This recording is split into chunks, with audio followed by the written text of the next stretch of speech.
अरविंद केजरीवाल भ्रष्ट आचरण अपनाने में किसी से पीछे नहीं है। उन्होंने पिछले विधानसभा चुनावों में भ्रष्टाचार की सारी सीमाएं तोड़ दी। हालांकि दिल्ली में 70 सीटों में से 67 विधानसभा सीटों पर आम आदमी पार्टी को जनता ने अपना वोट देकर सरकार बनाने का मौका दिया, लेकिन इस बात से भी इनकार नहीं किया जा सकता कि जो वीडियो और ऑडियो रिलीज़ हुए हैं केजरीवाल की सरकार बनने के बाद, अगर वो चुनाव से पहले रिलीज़ हो गए होते मीडिया में तो अरविंद केजरीवाल को किसी भी कीमत पर इतने बड़े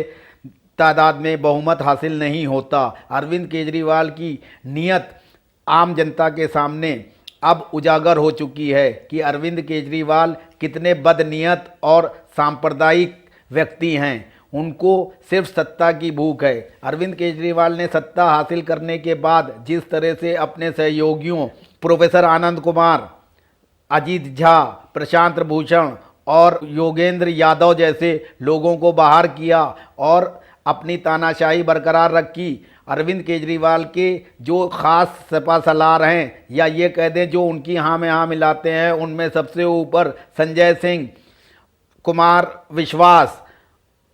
आशीष खेतान और आशुतोष की गिनती आती है। ये लोग पैसे की लालच में जो चंदा उगाया गया है उसकी बंदरबाट की खातिर अरविंद केजरीवाल की हाँ में हाँ मिलाते हैं, ऐसा सूत्रों से पता चलता है।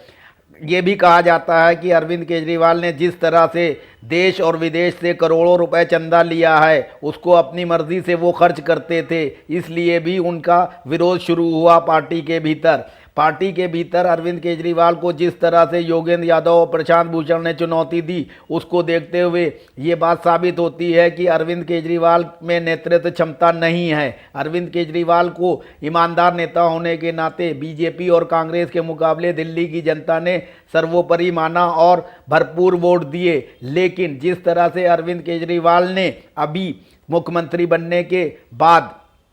1031 नामक भ्रष्टाचार निरोधी हेल्पलाइन जारी की है, उसकी कारगुजारियों को देखा जाए तो अरविंद केजरीवाल भ्रष्टाचार दूर करने में रुचि नहीं रखते हैं, बल्कि सारी समस्याओं के समाधान के लिए जनता को ही कैमरा और वीडियो रिकॉर्डिंग के लिए जिम्मेदारी सौंपने पे उतारू हैं। हालांकि होना ये चाहिए कि दिल्ली में विभिन्न कार्यों को कराने के लिए जनता का जो सिटीजन चार्टर होता है वो लागू होना चाहिए और व्यक्तियों को जो भी काम कराने हैं सरकारी विभागों से वो एक समयबद्ध सीमा में ना हो, तो उसको कराने के लिए वे सीधे मुख्यमंत्री कार्यालय में संपर्क करें और वहाँ से उनकी समस्या का समाधान होना चाहिए। मैं दिल्ली वासियों को आश्वासन देता हूँ कि अरविंद केजरीवाल के झांसे में आने के बजाय अपनी किसी भी समस्या से, मैं ये नहीं कहता हूँ कि उसकी व्यक्ति की जो है बातें आप जो है टेप करें और फिर जो है इस नंबर पे भेजें। मैं सीधे ये आश्वासन देता हूँ और आह्वान करता हूँ दिल्ली वासियों का कि उनको कोई भी प्रॉब्लम, किसी भी तरह की समस्या सरकारी विभागों से हो तो वे सीधे हमारे फ़ोन नंबर 9540297777 पर संपर्क करें। हम किसी से ये नहीं कहेंगे कि हमें सबूत ला के दें। मैं उस व्यक्ति का जो जायज़ काम होगा सरकारी विभागों से उसको भरसक कोशिश कर विद इन टाइम समयबद्ध तरीके से उसको कराने में उसका सहयोग करूंगा, ना कि अरविंद केजरीवाल की तरह लोगों के ऊपर ही जिम्मेदारी डालूंगा कि आप जो है रिश्वत मांगने वाले की वीडियो बनाइए और फिर उनको भेजिए, फिर वो उनको पकड़ेंगे। ये एक तरह से जनता की भावनाओं से खिलवाड़ करना है। अरविंद केजरीवाल ने ख़ास तौर से जिस तरह से सभी धर्मों को लेकर चलने का आह्वान किया था चुनाव से पहले, जिस तरह से एक ऑडियो कैसेट में उनकी विचारधारा ख़ास तौर से मुस्लिम समुदाय के लिए सामने आई है, उससे उनकी नीयत और बदनीयती में फ़र्क पता चलता है कि वे वोट की खातिर ही लोगों का, समुदायों का, धर्मों का इस्तेमाल करते हैं। ऐसे ख़तरनाक आदमी को भविष्य में जो है जनता सहयोग नहीं करेगी। मैं